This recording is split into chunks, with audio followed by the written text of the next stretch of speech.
Thank you, Doug. Yes, my lab supports the transplant team by testing for virus infections. And I did notice this morning when you were asked the question, would you accept an organ that came from a donor that had a virus, most of you put up your hands and said, no, not for me, thank you. And whereas you're quite right, I think, to be cautious, for this particular virus, I think we have made significant progress, and I'm going to share with you the evidence, and then you can review how you might like to vote if they ask you that question again. So what is it about this virus? It's a common infection. 60% of recipients are infected. We know that because they have antibodies when they come into hospital, and 50% of the donors, the difference being the age. The donors tend to be a little younger. The virus doesn't usually give you any symptoms. You can't ask people, have you had CMV, like you can ask them, have they had chickenpox? Most people don't know. It establishes latency and it reactivates from latency once the patients are given immunosuppressive drugs that they need for their transplant. And it can also be transferred with the donor organ.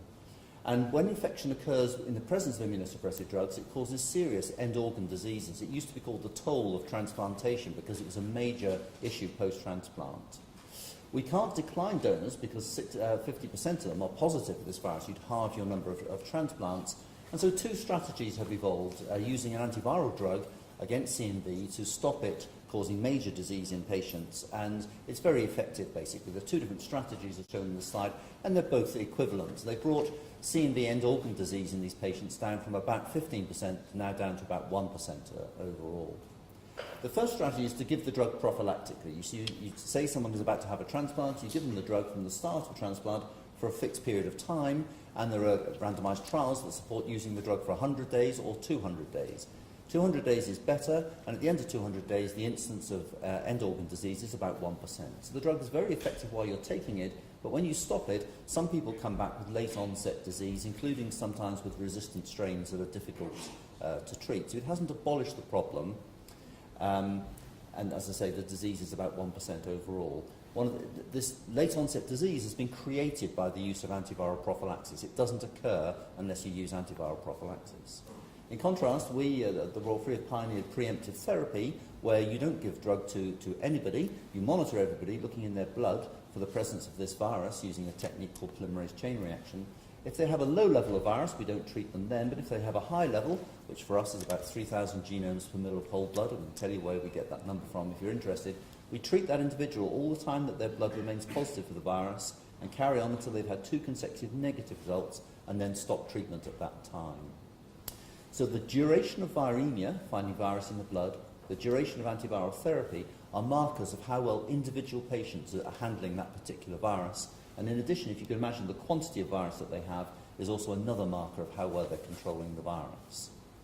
So what I'm going to do is show you the results from using modern tests to actually pick up this virus in the blood of patients, identify who's at risk, give you those numbers so you can think about them, and then move on to consider, if this is the natural history of the infection, what if we took people on the waiting list and gave them an experimental vaccine compared to a placebo? Could we try to control these measures of viremia, the duration of antiviral therapy, and the quantity of virus that they have, A, as a way of identifying whether or not the vaccine is being effective, and B, then trying to bring it into clinical practice?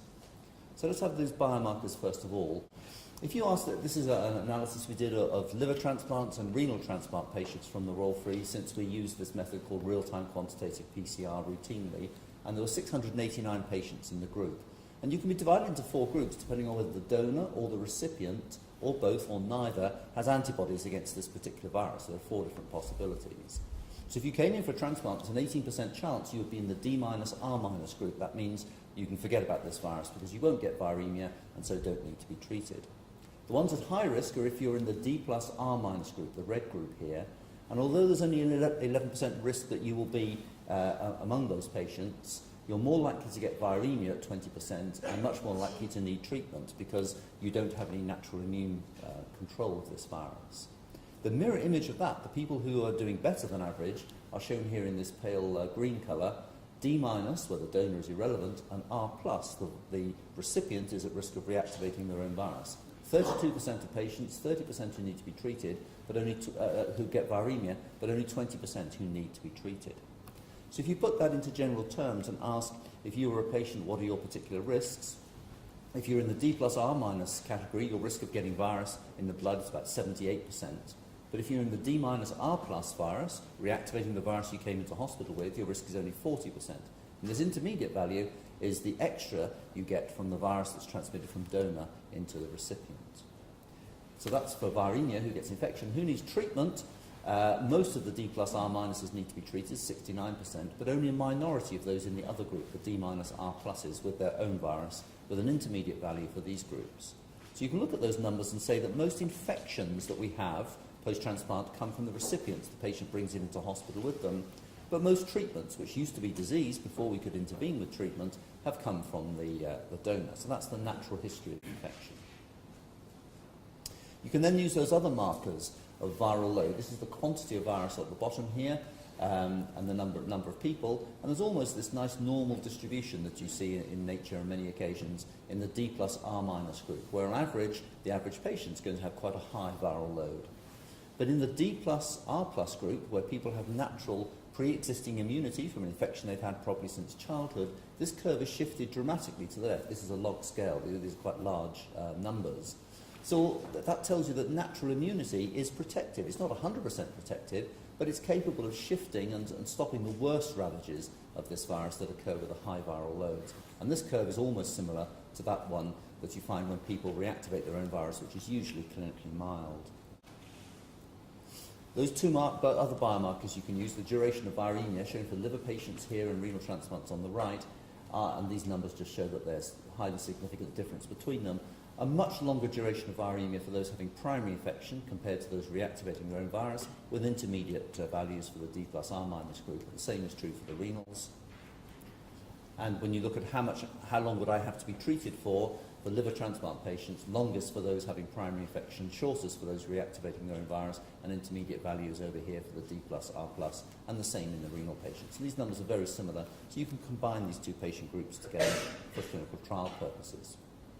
So how can we apply that to discovering new vaccines for CMV? I've shown you that a pre-existing immune response protects against a high viral load in transplant patients. So could vaccine-induced immunity do likewise? In which case, should it be cellular or should it be humoral immunity? People have assumed that it should be cellular because these patients are T-cell immunocompromised because of the drugs they've been given.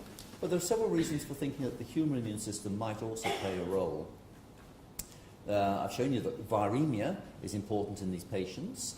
Virus in the blood, it's not difficult to imagine that antibodies in your blood before you came in for transplant could reduce the amount of viremia.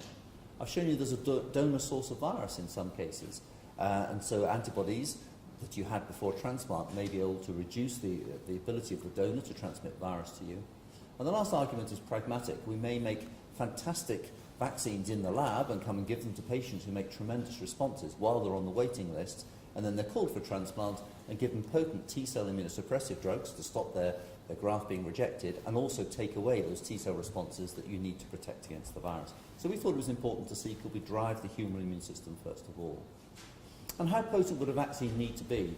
Would you need to go for sterilizing immunity, which you might define as the inability to detect a virus anywhere in any body fluid at any time, a very difficult task, or would it simply be sufficient to prevent the threshold effect, a phenomenon we described in 1997, where in a population of patients, when you plot the probability of patients getting disease against their peak viral load, it's the straw that breaks the camel's back. Nothing very much happens with low viral loads. It's that extra bit of virus that they get that is the thing that causes disease. And so simply by stopping the viral load reaching these very high levels, you might be able to have a dramatic effect on disease. That patients may all still get infection, but that doesn't matter too much as long as they don't get the disease. So we thought we should proceed to proof of concept study. I will skate over the 4 years of bureaucracy it took us to get through permission to do the study, but once that had been achieved, the 3-year study went exactly as shown on this slide. So seronegative recipients, people who have no antibody to CMV, were randomized to receive either a vaccine or a placebo. And the vaccine contained antibodies against glycoprotein B, a protein on the surface of the virus, or they had a matching placebo. And we're showing here the average antibody titer that the groups had.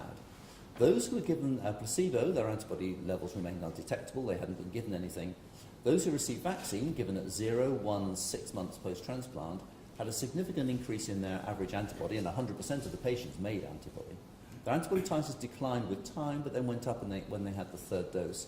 And the differences between the two groups were still significantly different when they went through to transplant. So there were 70 seronegative patients, We did exactly the same for 70 seropositive patients. Can we boost their natural immunity? So they had a significant increase in antibody titer as well, and that difference was still present at the time of transplantation.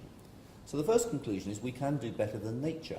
We can give you higher antibody levels than you would normally find in nature. The question is, does that give you any benefit? To do that, we need to look at whether that immune system can control this virus better.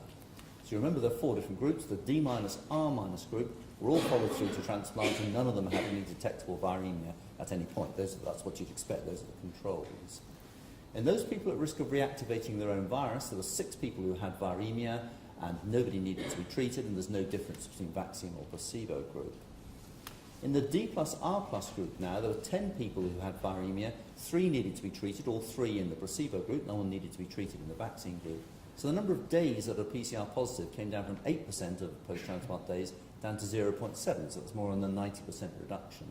And the number of days they needed to be treated for came from 9% down to 0. So that's quite encouraging.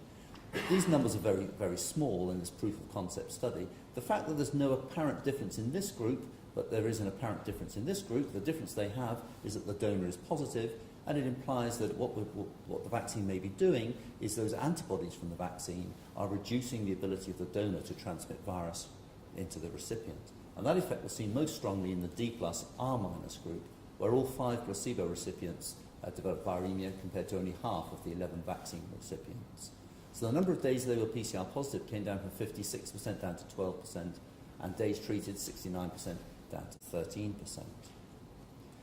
And finally, when we look for correlates of immune protection, in other words, what is working in these patients, when you plot the antibody titer that individual patients had at the time of transplantation against the days of viremia that they subsequently have, there's this significant inverse relationship between the two, arguing that what we should be trying to do is to push up their antibody titer with different schedules and different immunisation routes, etc. So overall, we think these are quite encouraging results, especially for many years. Many grant reviewers have said it'll be, quotes, impossible to make a vaccine against this virus. The virus has not been eradicated. This isn't the final answer, but it is giving us encouraging results. The dominant effect appears to be reducing transmission from donor to recipient, and it says that humoral immunity is important. We shouldn't let go of one arm of the immune system without evidence. This virus codes for 165 different proteins, and the focus of this vaccine study has reduced that towards one, glycoprotein B. Doesn't mean that's the only component that could be in a vaccine, but it certainly is an important one.